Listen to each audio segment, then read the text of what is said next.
Amém, amém. Glória a Deus por mais um dia.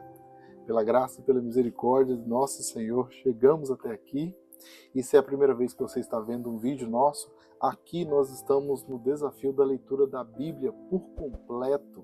Talvez você nunca fez, isso de ler a Bíblia completa. Eu te convido a participar conosco. Todos os dias estaremos lendo um capítulo. E nós começamos esse desafio da leitura a partir do Novo Testamento. Já concluímos o Evangelho de Mateus e agora estamos no Evangelho de Marcos. E hoje nós vamos ler o capítulo 10 do Evangelho de Marcos, amém? Outra coisa, você que já conhece esse texto, talvez já leu ou já ouviu, a versão que eu estou lendo é a versão NVI, minha Bíblia guerreira que me acompanha aqui. É uma Bíblia fininha, fácil de transportar, de carregar na bolsa, na mochila. Caso você tenha interesse em adquirir uma versão NVI, tem o link na descrição do vídeo, amém? Então vamos à nossa leitura, capítulo 10 do Evangelho de Marcos. Deixa eu só achar de novo aqui porque eu fechei sem querer. Marcos, capítulo 10.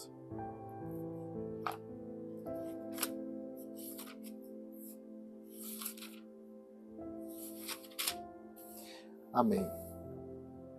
Então Jesus saiu dali e foi para a região da Judéia e para o outro lado do Jordão. Novamente uma multidão veio a ele e, segundo o seu costume, ele a ensinava. Alguns fariseus aproximaram-se dele para pô-lo à prova, perguntando: é permitido ao homem divorciar-se de sua mulher? O que Moisés ordenou a vocês? Perguntou ele. Eles disseram: Moisés permitiu que um homem lhe desse uma certidão de divórcio e a mandasse embora. Respondeu Jesus: Moisés escreveu essa lei por causa da dureza do coração de vocês. Mas no princípio da criação, Deus fez homem e mulher. Por esta razão, o homem deixará pai e mãe e se unirá à sua mulher, e os dois se tornarão uma só carne. Assim, eles já não são dois, mas sim uma só carne. Portanto, o que Deus uniu, ninguém o separe. Quando estava em casa novamente, os discípulos interrogaram Jesus sobre o mesmo assunto, e ele respondeu: todo aquele que se divorciar de sua mulher e se casar com outra mulher estará cometendo adultério contra ela. E se ela se divorciar de seu marido e se casar com outro homem, estará cometendo adultério. Alguns traziam crianças a Jesus para que ele tocasse nelas, mas os discípulos os repreendiam. Quando Jesus viu isso, ficou indignado e lhes disse: deixem vir a mim as crianças, não a impeçam, pois o reino de Deus pertence aos que são semelhantes a ela. Digo a verdade, que quem não receber o reino de Deus como uma criança, nunca entrará nele. Em seguida, tomou as crianças nos braços, impôs-lhes as mãos e as abençoou. Quando Jesus ia saindo, o homem correu em sua direção e se pôs de joelho diante dele e lhe perguntou: bom mestre, que farei para herdar a vida eterna? Respondeu-lhe Jesus: por que você me chamas de bom? Ninguém é bom, a não ser um que é Deus. Você conhece os mandamentos: não matarás, não adulterarás, não furtarás, não darás falso testemunho, não enganarás ninguém, honra teu pai e tua mãe. E ele declarou: mestre, a tudo isso tenho obedecido desde a minha adolescência. Jesus olhou para ele e o amou. Falta uma coisa para você, disse ele. Vá, venda tudo o que você possui e dê o dinheiro aos pobres, e você terá um tesouro no céu. Depois venha e siga-me.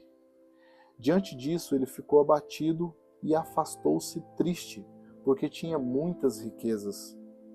Jesus olhou ao redor e disse aos seus discípulos: como é difícil aos ricos entrar no reino de Deus.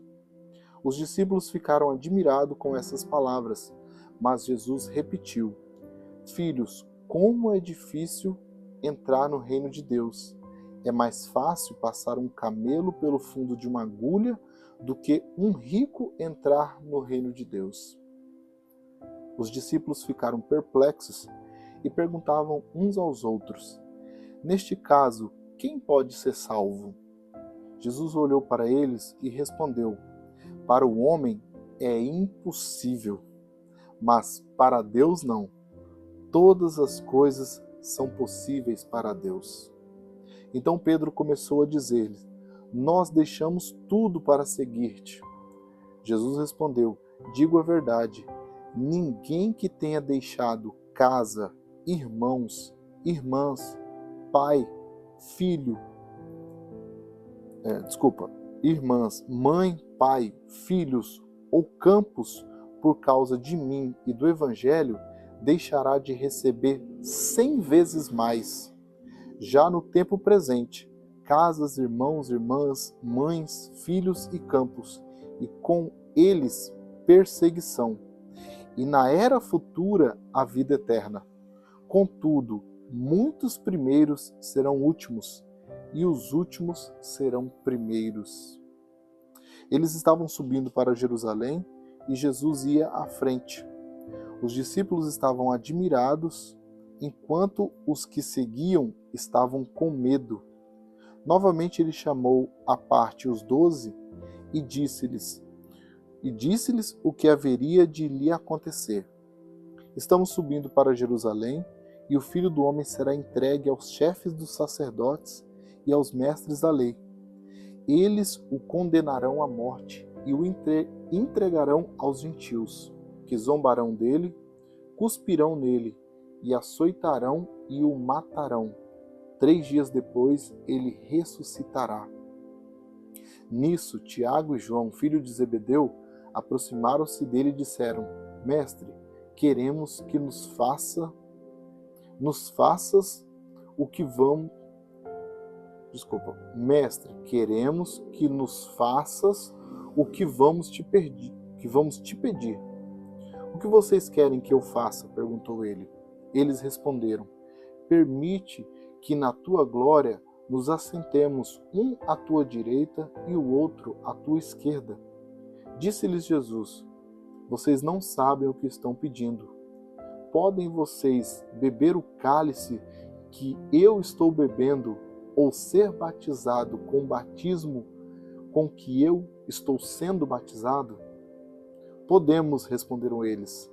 Jesus lhe disse: vocês beberão o cálice que eu estou bebendo e serão batizados com o batismo que eu estou sendo batizado. Mas o assentar-se à minha direita ou à minha esquerda não cabe a mim conceder. Esses lugares pertencem àqueles para que foram preparados.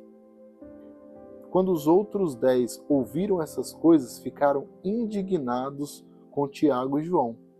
Jesus os chamou e disse: vocês sabem que aqueles que são considerados governantes das nações as dominam, e as pessoas importantes exercem poder sobre elas.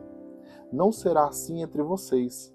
Ao contrário, quem quiser ser o primeiro deverá ser escravo de todos. Pois nem mesmo o Filho do Homem veio para ser servido, mas para servir e dar a sua vida em resgate por muitos.